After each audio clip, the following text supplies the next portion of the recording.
할렐루야.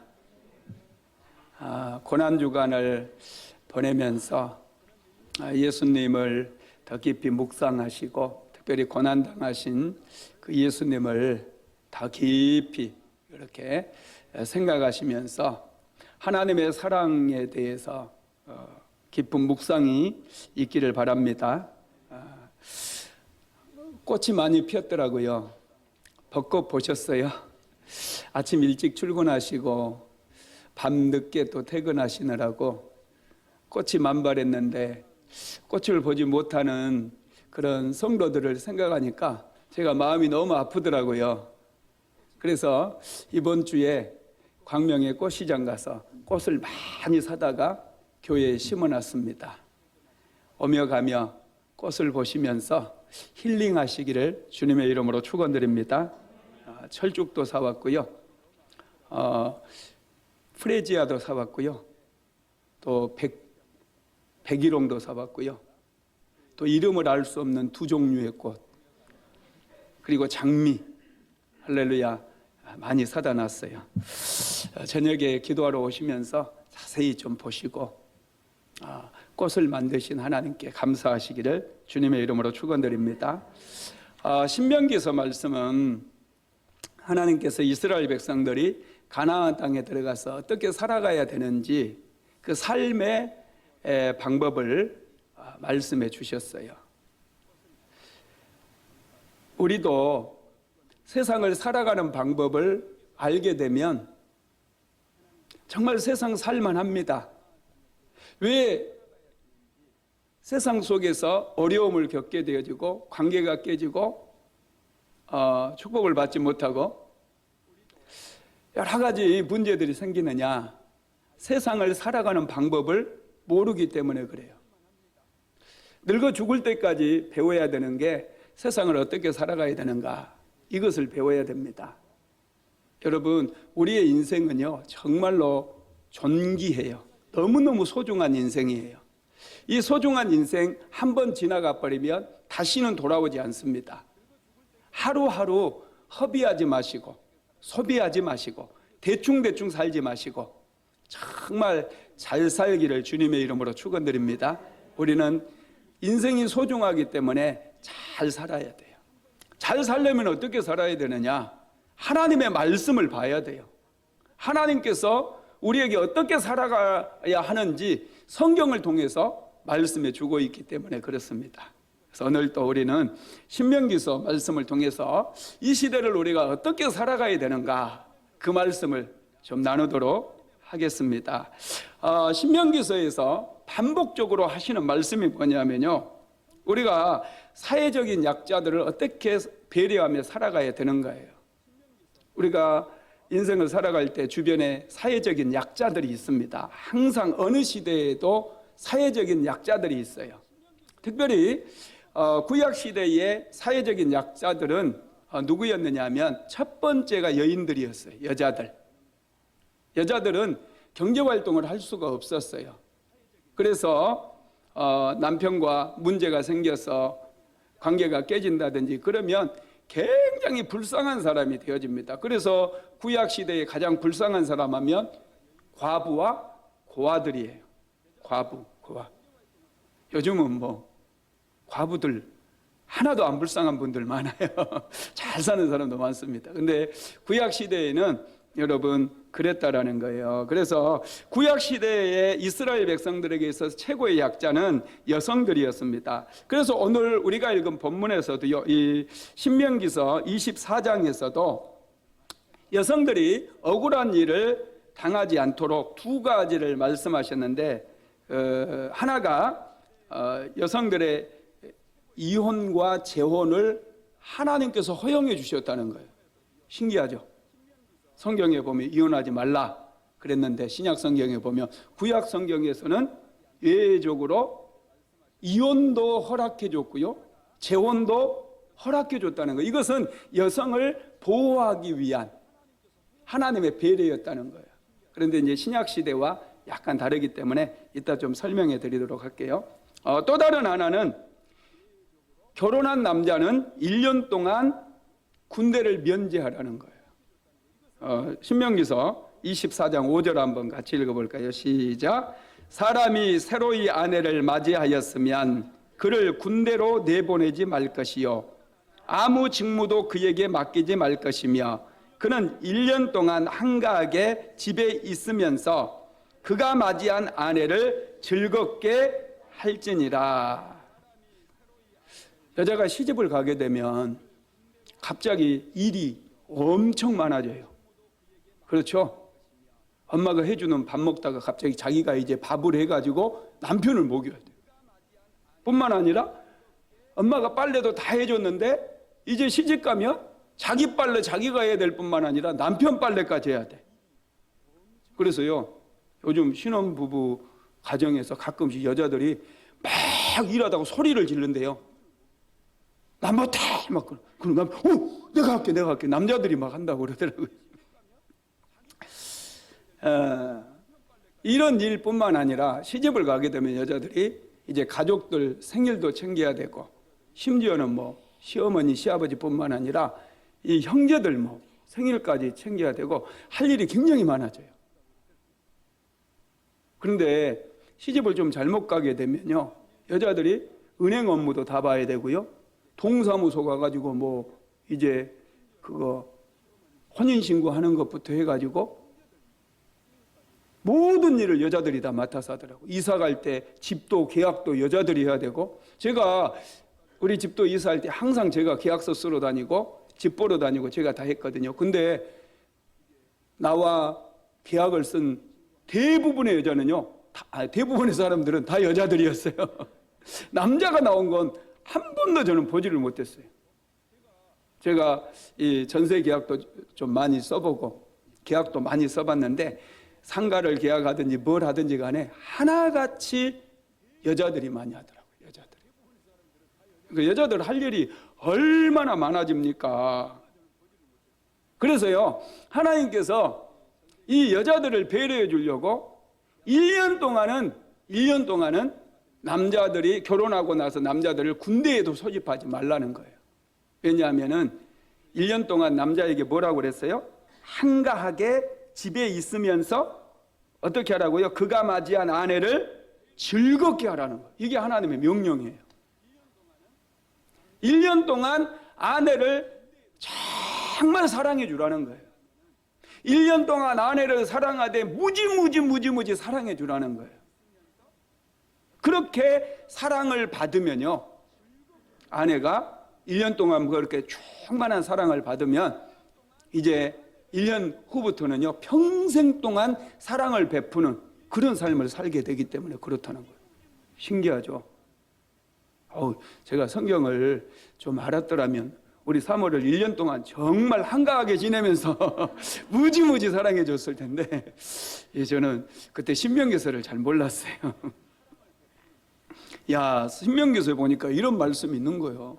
여러분들 자녀들 결혼시킬 때 꼭 아들을 결혼시키면 꼭 신명기서 말씀을 가르쳐 주세요. 할렐루야. 1년 동안 정말 아내를 따뜻하게 사랑해주고 배려해주고 빨래도 해주고 밥도 해주고, 할렐루야. 정말 1년 동안은 잘 하라는 거예요. 그렇게 여자들이 1년 동안 남편의 극진한 사랑과 섬김을 받고 나면 그 힘으로, 그 사랑의 힘으로 평생 동안 가족을 위해서 희생하고 헌신하고 자녀를 낳아서 기르고 진자리 마른자리 갈아가면서 아이들을 막 사랑으로 키우고. 그래서 대한민국 아줌마들 무섭잖아요. 대한민국 이제 아줌마 되면요, 뭐 거칠 게 없어요. 아줌마들 슈퍼맨도 못한 일을 아줌마가 해요. 대한민국 아줌마들 굉장합니다. 그래서 그 많은 일들을 감당을 해야 되기 때문에 아내를 1년 동안은 정말 사랑. 원유선 선생님 1년 됐나? 합격.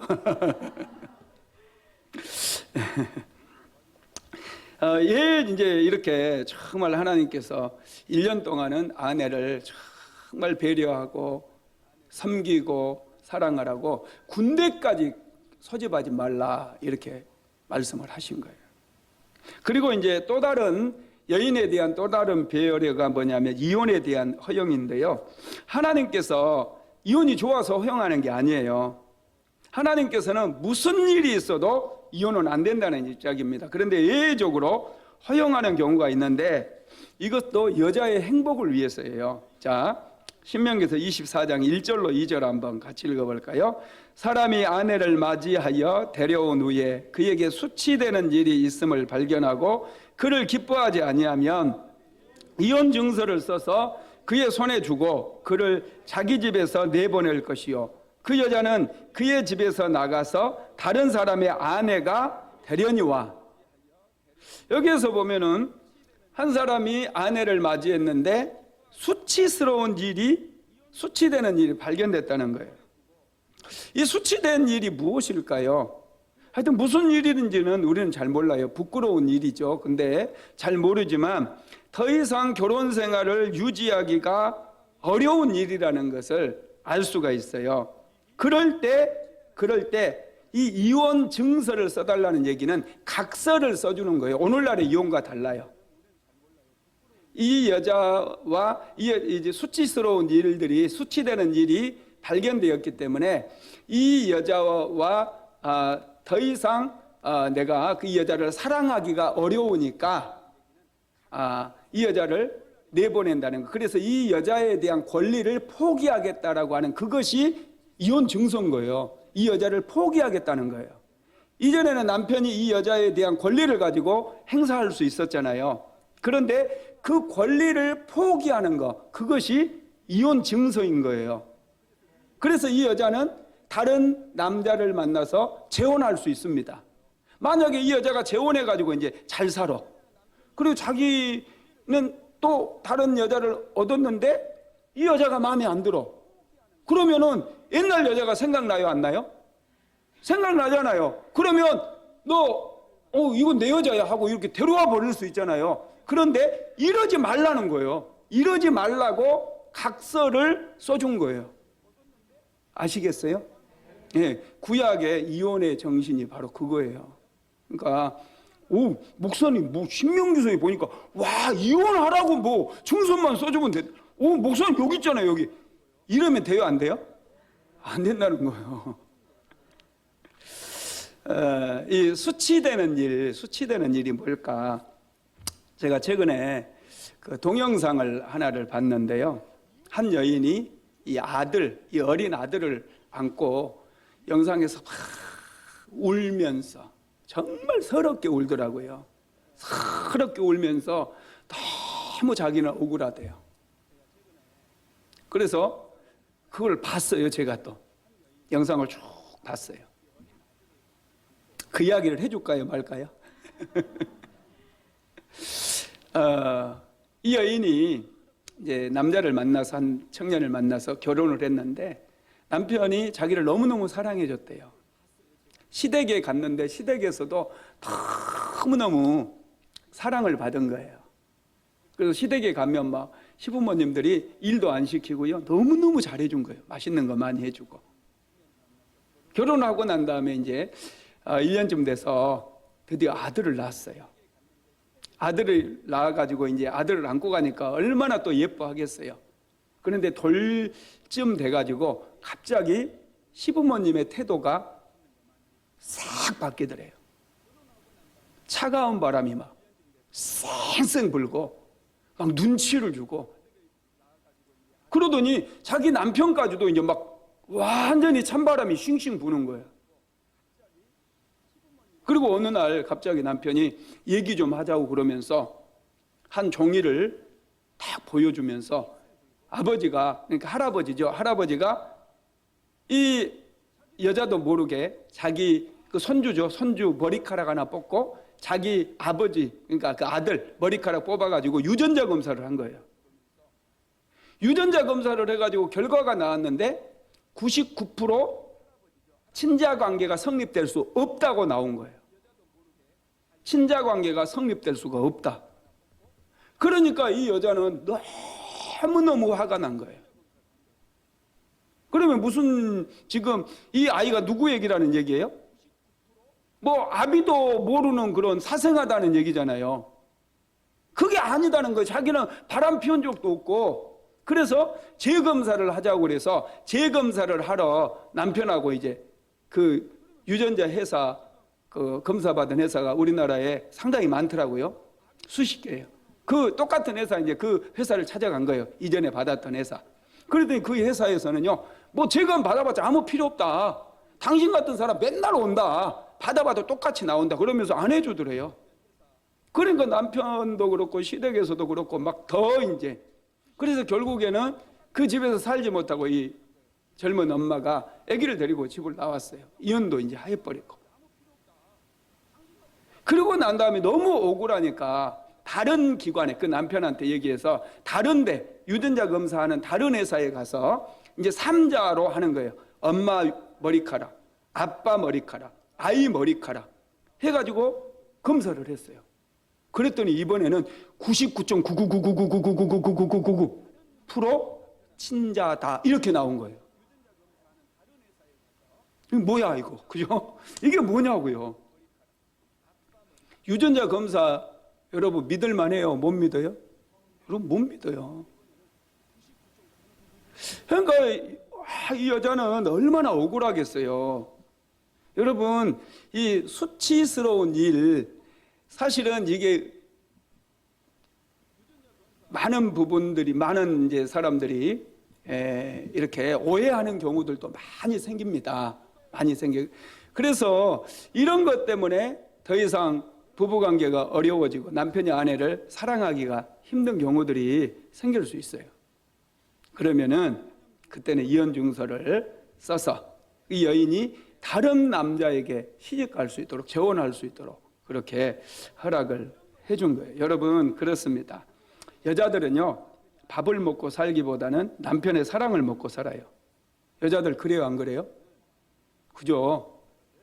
여자들은요, 남편 사랑 먹고 사는 거예요. 남편 사랑 많이 받은 여자가 건강하고 남편 사랑 많이 먹은 여자가 행복해요. 밥 먹고 사는 게 아니에요. 여자들은 사랑 먹고 살아요. 아시겠습니까, 남자들? 예. 결혼하면 남편의 사랑이 힘이 되어서 이렇게 살아가게 되는데, 여러분 여자들은 남자들이 자기를 사랑해 주지 않을까 봐서 늘 걱정하고요, 늘 두려워하고요, 늘 염려하는 거예요. 그래서 사랑받지 못할까 봐서 여자들이 더 이혼하자고 그러고, 그런 경우들이 굉장히 많습니다. 여자들이 남편의 사랑을 받지 못하면 이미 정서적으로 죽어버린 거예요. 문제가 생기는 거예요.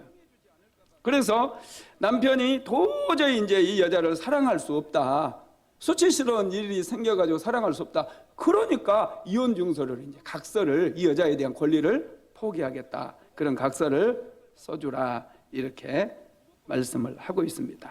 그런데 이제 신약 성경에 와서 예수님께서는요, 이 이혼과 재혼에 대해서 아주 보수적인 입장을 취하는데, 마가복음 10장 9절로 12절에 보면요, 그러므로 하나님이 짝지어 주신 것을 사람이 나누지 못할지니라 하시더라.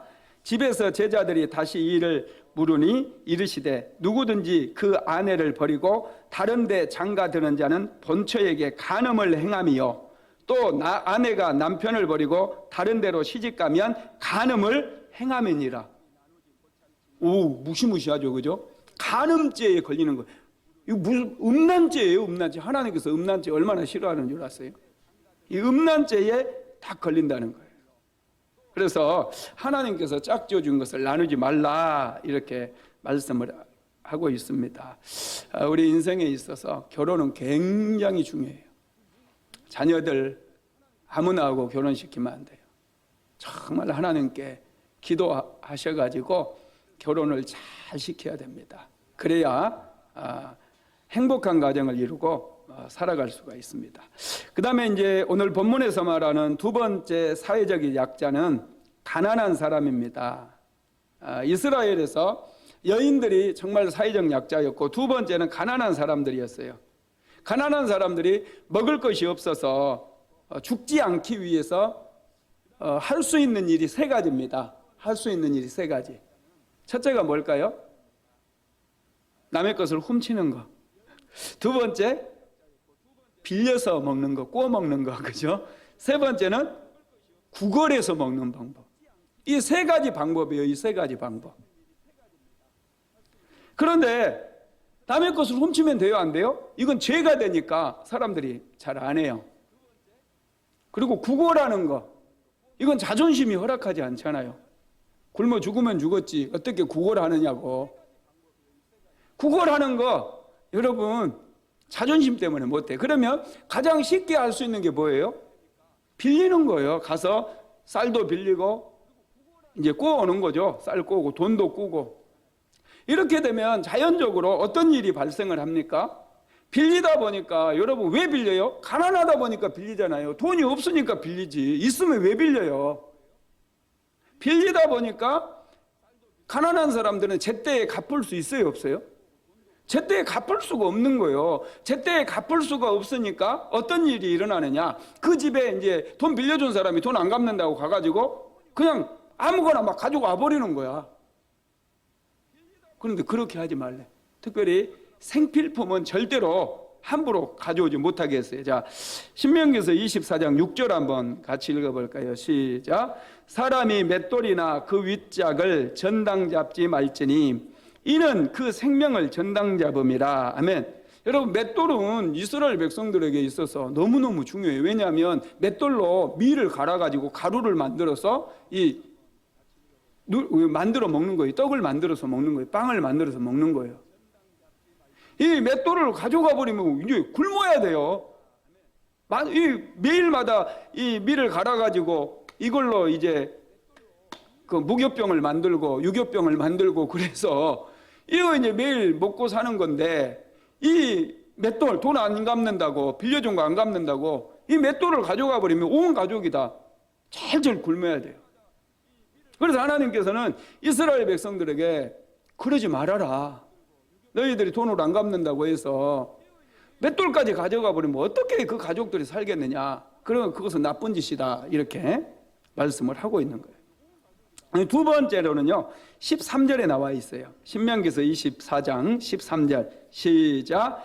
해질 때에 그 전당물을 반드시 그에게 돌려줄 것이라. 그리하면 그가 그 옷을 입고 자며 너를 위하여 축복하리니 그 일이 내 하나님 여호와 앞에서 내 공의로움이 되리라. 아멘. 옷을 빼앗아가지 말라는 거예요. 돈을 갚지 않는다고 옷을 가져가 버리고, 옷이 그때 당시는 굉장히 비쌌어요. 돈이 되는 거예요.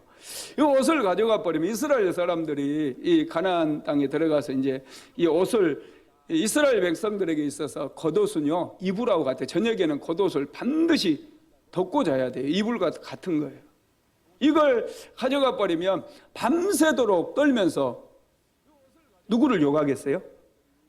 가지고 간 사람, 이 밤에서 막 저주를 퍼붓는 거예요. 그러면 복을 못 받아요. 그런데 그 옷을 가져가지 않으면, 그리고 배려를 해주면, 가난한 자들을 배려해주면 어떻게 된다고요? 하나님께서 뭘 주신다고요? 복을 주신다는 거예요. 복을. 예. 너를 축복하리니. 그래서 이 사람이 옷 안 가져가서 오히려 막 축복해 준다는 거예요. 그러면은 공의로움이 된다는, 하나님 앞에서 공의로움이 된다라는 거예요. 야, 그렇습니다. 그리고 그 빚을 갚지 않으면 사람들이 화가 나면 어때요? 그 집에까지 쳐들어가잖아요. 옛날에 시골에서 저는 그런 거 봤어요. 막 빚 갚으라고요 소리를 빽빽 지르면서 막 그 집에 마당 들어와가지고 집 안에까지 막 들어가서 막 그렇게 남의 것 막 가지고 가버리고, 그런 거 저는 많이 봤어요. 우리 집에서 그랬다는 건 아니고요. 그런데 집 안으로는 들어가지 말라고 그래요, 성경은. 자, 신명기서 24장 10절에서 11절 시작. 내 이웃에게 무엇을 구워줄 때에 너는 그의 집에 들어가서 전당물을 취하지 말고 너는 밖에 서 있고 내게 꾸리는 자가 전당물을 밖으로 가지고 나와서 내게 줄 것이며. 밖에 있으라는 거, 집 밖에서 해결하라는 거예요. 집 안에 들어오면 자녀들이 그런 모습들을 보고 그러면 굉장히 충격을 받기도 하고 분노를 느끼기도 하고 그러지 않겠어요? 그러니까 조용히 집 밖에서 해결을 하라는 거예요. 그 다음에 세 번째로는요, 14절에서 15절에 나와 있는데 한번 같이 읽어봅니다. 시작. 공공하고 비난한 품꾼은 너희 형제든지 내 땅 성문 안에 우고하는 객이든지 그를 학대하지 말며 그 품삯을 당일에 주고 해진 후까지 미루지 말라. 이는 그가 가난함으로 그 품삯을 간절히 바람이라. 그가 너를 여호와께 호소하지 않게 하라. 그렇지 않으면 그것이 내게 죄가 될 것임이라. 아멘. 이 성문 안에 거하는 이 객이라 할지라도 일을 시켰으면 품삯을 미루지 말고 그냥 주라는 거예요. 그날에 주라는 거예요. 학대하지 말고. 전에 우리나라 그 외국인 근로자들 1년 동안 일하고 임금을 받지 못하고 막 그런 사람들이 굉장히 많았어요. 억울하게 추방당하고 일부러 이제 불법 체류자 신분이 된 사람들 요즘도 그래요. 데려다가요. 이제 부려먹을 대로 부려먹고 인건비 달라고 그러잖아요. 그러면 신고해버려요. 그래서 나와서 그냥 그 사람들 데려다가 그냥 강제로 출국시켜버리고 추방시켜버리고 막 그러거든요. 이런 악덕 기업주들이 지금도 많아요. 지금도. 하나님께서는 그렇게 하지 말라는 거예요. 그렇게 인생 살면 안 된다는 거예요. 품삯은 제때에 주는 것이 여러분 서로 간에 이렇게 축복이 된다. 잘 사는 비결이다. 이렇게 말씀을 하고 있습니다. 하나님께서는 이렇게 사회적인 약자들을 보호하기 위해서 여러 가지 규정들을 만들어서 이스라엘 백성들에게 반드시 지켜야 된다고 그렇게 말씀을 하고 있습니다. 이 외에도 24장에 보면은 여러 가지 조항들이 기록이 되어 있는데 어떻게 살아야 되는지, 이스라엘 백성들이 어떻게 살아가야 되는지에 대해서 말씀을 하고 있어요. 먼저 24장 7절 읽어볼까요? 7절 시작. 사람이 자기 형제 곧 이스라엘 자손 중 한 사람을 유인하여 종으로 삼거나 판 것이 발견되면 그 유인한 자를 죽일지니 이같이 하여 너희 중에서 악을 제할지니라. 아멘. 사람을 유괴해가지고 팔아먹는다든지 또 종을 삼는다든지 이런 일을 절대로 하지 말라는 거예요. 전에 그 신안 앞바다에 그 목포에 가면 섬들이 많잖아요. 거기에 이제 염전들이 많아요. 신안 천일염 엄청 유명하잖아요. 이 염전 만드는 그런 그 염전에 그 어릴 때 납치돼 가지고요. 거기서 평생 동안 노예처럼 일만 하는 그런 사람들이 굉장히 많았어요. 거기서 뭐 발견돼 가지고 막 할아버지 같은 분들 유괴해 가지고 거기다 막 팔아버리고요. 거기서 나오지도 못하고 섬이기 때문에 나오지도 못하고 엄청나게 이렇게 고생하면서 먹는 것도 제대로 먹지도 못하고 정말 열악한 환경 속에서 일만 하는 그런 사람들이 많이 있었거든요. 그런 짓들 절대로 하지 말라는 거예요. 저주를 받아요. 지금 당장은 먹고 살 수 있는지 몰라도 자녀들 2, 3대 내려가면 다 저주 받아가지고요. 인생이 그냥 피폐해지고 가정이 박살나고 자녀들 중에 여러분 장애인들이 무수하게 태어나고 정말 어려운 일을 겪게 되어져요. 악하게 살면 안 돼요. 두 번째로는요, 납병에 주의하라 그랬는데요. 자, 8절에서 9절, 신명기서 24장 8절에서 9절 한번 같이 읽어봅니다. 시작. 너는 납병에 대하여 삼가서 레위 사람 제사장들이 너희에게 가르치는 대로 내가 힘써 다 지켜 행하되 너희는 내가 그들에게 명령한 대로 지켜 행하라. 너희는 애굽에서 나오는 길에서 내 하나님 여호와께서 미리암에게 행하신 일을 기억할지니라. 아멘. 납병은 문둥병이잖아요. 납병이 이제 하나님께 저주받은 병이라고 그렇게 생각을 했어요. 왜냐하면 납병에 걸리면 감각이 사라져 버려요. 그냥 손이 빠지고 손가락이 빠지고 막 이래도 감각이 사라져 버립니다. 그래서 몸이 썩어 들어가는데 감각이 사라지다 보니까 이것은 하나님께 저주받은 일이다 그랬는데, 여러분 이 납병이 생긴 원인이 뭐냐는 거예요. 그런 원인이 되는 일을 하지 말라고 하면서 미리암을 얘기해 놨어요. 미리암. 여러분 출애굽 하다가 민수기서에 보면 미리암이 모세를 비방한 일이 있어요. 모세가 구스 여인과 결혼했을 때, 구스 여인을 취했을 때 미리암이 모세를 엄청 비방을 합니다. 그때 미리암에게 뭐가 생겨버려요? 문둥병이 생긴 거예요. 나병이 생긴 거예요. 그래서 모세가 이제 미리암을 진 밖에 내려놓고 하나님 앞에 이제 간절히 기도해서 미리암이 다시 하나님의 은혜로 치료받고 같이 떠나게 되거든요. 여러분, 여기서 무엇을 말씀하고자 하면 비난하지 말라는 거예요. 특히 지도자들을 비난하지 마십시오. 교회를 비난하지 말고 영적인 지도자들을 비난하지 말라는 거예요. 그런 것들이 나병의 원인이 되어질 수 있다는 거예요. 여러분, 요즘 이제 4.15 총선이 가까워오는데 어떻게 후보들은 다 정하셨나요? 제가 후보들을 선택하는 팁을 하나 드린다면 비난하는 사람은 찍지 말아주세요. 비난하는 것은 어린아이예요. 어린아이. 여러분, 어른들이 아이들 하는 것 보고 뭐 비난하는 어른은 똑같은 아이들이고요. 어른이라고 하면은 성숙함이 보여야 돼요. 성숙한 사람은 비난하지 않아요. 누구도 비난하지 않습니다. 오늘 어디선가 막 유세를 하는 막 소리가, 유세 차량이 저 앞에 서가지고 막 소리를 질러대는데 제가 얼마나 힘들었는지 몰라. 예배 준비를 지금 하고 있는데 막 가만 들어보니까 욕을 막 퍼붓는 거예요. 상대 후보를 막 욕을 해요. 왜 욕을 하는지 모르겠어요. 대통령 욕도 해요. 대통령 여러분 얼마나 지금 잘하고 있어요.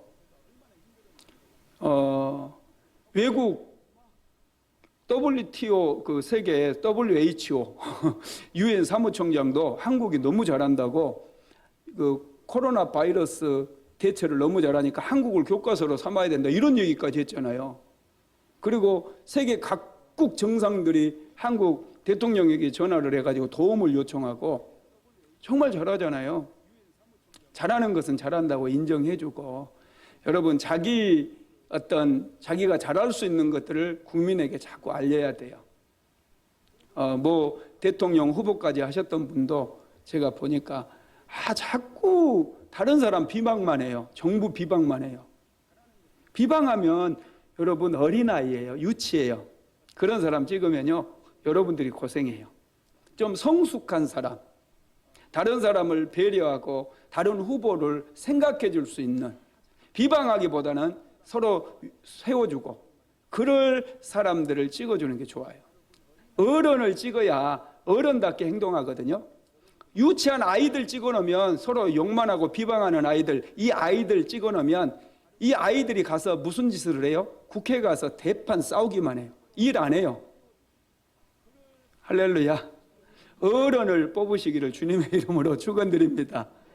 좀 욕 안 하고 남 비난 안 하고 섬길 줄 알고 사랑할 줄 알고 마음이 따뜻한 사람, 이런 사람이면 뭐 여야를 불문해서 다 좋은 거예요. 남 욕하는 사람, 국회 가서 틀림없이 싸움박질만 하니까 비난하는 사람 찍지 맙시다. 할렐루야. 우리도 여러분 비난하면 안 돼요. 우리 그리스도인들은 성숙한 사람들이에요. 성숙한 사람들은 비난하면 안 돼. 그 다음에 세 번째로는요, 부모 탓하지 말래요. 부모 탓. 자, 신명기서 24장 16절 한번 읽어봅니다. 시작. 아버지는 그 자식들로 말미암아 죽임을 당하지 않을 것이요 자식들은 그 아버지로 말미암아 죽임을 당하지 않을 것이니 각 사람은 자기 죄로 말미암아 죽임을 당할 것이니라.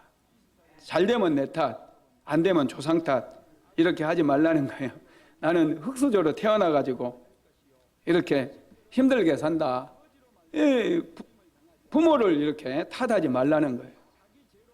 흙수저 물고 태어났어도 내가 어떻게 살아가느냐. 여러분, 하나님 붙들고 하나님 은혜 붙들고 기도하면서 열심히 인생 살면 흙수저가 금세 금수저가 되어져요. 할렐루야. 여러분, 인생 복된 인생이 되어진다니까요. 그냥 나는 왜 이런 부모를 만나가지고 이렇게 고생만 하고 뭐 이렇게 불평불만 할 필요가 없어요. 그래봤자 나만 손해예요. 차라리 그렇게 불평불만 할 시간에 하나님 앞에 엎드려서 기도하고 좀 더 부지런하게 살고 하나님께 지혜를 받아서 살고. 할렐루야. 그 다음에 네 번째로는요, 추수 때 넉넉한 마음을 가지라는 거예요. 추수 때에 넉넉한 마음으로 살라는 거예요. 자, 신명기서 24장 19절 한번 읽어봅니다. 시작. 내가 밭에서 곡식을 벨 때에 그 한 뭇을 밭에 잊어버렸던 다시 가서 가져오지 말고 나그네와 고아와 가부를 위하여 남겨두라. 그리하면 내 하나님 여호와께서 내 손으로 하는 모든 일에 복을 내리시리라. 아멘. 그냥 너네 이 벼 한 뭇 그냥 이 깜빡 잊고 왔어요. 그럼 그거 찾으러 가지 말라는 거예요. 그냥 하나도 남김없이 싹 쓸어가지고 그렇게 하지 말래요. 저는 이거 제가 그 초등학교 때 이 신명기 말씀을 알았더라면 우리 부모에게 가르쳤을 것 같아요. 우리 어머니 아버지는 그냥 너네 떨어진 그 나달 하나까지 다 죽은 사람들이에요. 아주 그러니까 평생 고생만 하더라고요. 그렇게 막 아등바등하고 그냥 벼 조금이라도 그냥 안 벤 거 있으면 막 가서 다 베어오고 막 이 그 논두렁에 콩까지 심어가면서 콩까지 다 먹고 그랬으면 좀 잘 살아야 되잖아. 자식들 대학교도 좀 보내주고. 그런데요, 가난을 못 벗어나요. 신기해요. 하나님께 은혜 받으니까 가난이 벗어지더라고요. 은혜 받으니까. 제가 기도하니까 어머니 아버지 은혜를 엄청 받으셨어요. 은혜 받아서 할렐루야. 남은 거 다 먹어버리겠다 하지 마세요. 돈 많이 벌어도 혼자 다 먹어버리면 배 터져요. 좀 나누고 돕고 그냥 내 거라 할지라도 상대방을 위해서. 옆집을, 우리나라는요 참 이상해요. 그냥 옆집 망하게 하려고요 얼마나 막 다 그냥 이 치킨 게임을 하는지 몰라요. 나눌 줄 알아야 돼요. 전에 선부동에 산모가 약국 갈 때 그 앞에 큰 중국집이 있었어요. 장사 잘 돼요. 돈도 많이 벌었어요. 근데 그분이 그 옆 건물에 중국집이 하나 있다고 그렇게 힘들어하는 거예요. 어떻게 해서든지 저기를 망하게 하고 내보내야 된다. 뭐 그런 생각을 이제 여러 번 이제 저한테도 하고 그러더라고요. 근데 저는 너무 그분이 하는 게 답답한 거예요. 답답한 거. 아니 왜 그 옆 건물에 자기 지금 너무 잘 되고 있는데 옆 건물을 그렇게 막 의식하고 경쟁 상도로 삼고 옆 건물하고는 비교가 안 되게 얘가 잘 되는데 그렇게 하는지 저는 이해가 안 됐어요. 하여튼 그분은 그렇게 이제 살아가시더라고. 근데 여러분 그렇게 하면 안 된다는 거예요. 옆가게 자기 혼자 다 먹어버리고 옆가게 망하게 하고 이런 것은 우리 믿음의 사람들이 살아가는 방법이 아니라는 거예요. 참 놀랍죠, 그죠? 옆가게가 없어져 버리면 우리가 싹 벌고 더 부자가 빨리 되고 더 좋을 것 같잖아요. 하나님께서 그게 아니에요. 옆가게가 있어야 내가 더 잘 돼요. 여러분 정말로 그래요. 그래서 그 먹자골목 같은 데 보면은요 잘 되는 식당 골목은요 이 쭉 골목으로 들어가도 식당이 있으니까 모든 사람들이 밥 먹으러 그 골목으로 들어가는 거예요. 그래서 골목이 만들어져야 돼요. 옆이 있으므로 나도 잘 되는 거예요. 한복집 요즘은 또 막 뭉태기로 몰려있대. 한복집 이렇게. 그게 그렇게 여러분 옆집 의식 안 해도 서로가 잘 되는 방법이 있는 거 하나님께 복을 받아야 돼요. 믿으시기 바랍니다. 우리는 옆에 똑같은 업종이 들어왔다고 막 의식하고 저 집 왜 들어왔느냐 원망하고 그러면 나만 손해요. 미워하고 그러면요 내 몸에 병 생겨. 염증이 생겨요. 근심하고 염려하고 분노하고 그러면 몸에 염증이 생겨가지고 내가 먼저 병원에 입원할 수 있어요. 그러다가 저 집이 점점 잘 되면은 정말 이제 큰일 나요. 죽을 수 있어요. 옆집을 축복해 주고요. 편안하게 그냥 하나님 앞에 기도하면서 하시면 같이 잘 될 수 있습니다. 할렐루야. 말씀을 마무리합니다. 하나님의 백성들은 이 세상을 살아가는 방법이 달라야 돼요. 사회적인 약자들을 배려하고 더불어 살아가라는 거예요. 이 시대의 사회적인 약자들은 누굴까요? 우리가 대한민국을 넘어서 좀 생각을 해야 됩니다. 아직도 믿지 않는 그 영혼들도 좀 생각하시고요. 우리 주변에 질병으로 고통당하는 사람들, 또 물질적인 어려움을 겪고 있는 사람들, 또 우리가 가출 청소년들이라든지 이런 사회적인 약자들이 우리 주변에도 굉장히 많습니다. 그런 사람들에게 따뜻하게 또 관심을 가져주고 손가락질하지 말고 비난하지 말고 그런 아이들을 기도해주는 또 도와주는 그런 삶을 살라는 거예요. 하나님께서 이스라엘 백성들에게 왜 이렇게 살아가라고 말씀하셨느냐? 그게 이제 마지막 절 22절에 나와 있는데요. 한번 같이 읽어봅시다. 시작. 너는 애굽 땅에서 종되었던 것을 기억하라. 이러므로 내가 내게 이 일을 행하노라 명령하였노. 너희들도 애굽 땅에서 종살이를 했고 억울한 일을 당했지 않느냐? 그러니 함께 살아가면서 억울한 일 없게 해라. 그 얘기예요. 저와 여러분도 제 종이 되어서 여러분 죄에게 도적질당하고 마귀에게 도적질당하고 얼마나 고통스럽게 살았습니까? 그런데 하나님의 은혜로 우리가 구원받았어요. 하나님의 은혜로 이스라엘 백성들이 자유인이 되어지고 하나님의 백성이 된 것처럼 저와 여러분도 은혜로 하나님의 자녀가 되었어요. 그러니까 우리는 하나님 말씀을 항상 소중히 여기고 사회적인 약자들, 여기 있는 분들은 다 약자죠. 우리가 사회적인 약자이기도 합니다. 그렇지만은 우리보다 더 약한 그런 지체들을 위해서 기도해 주고 축복해 줄 수 있는 그런 삶을 살아야 될 줄로 믿습니다.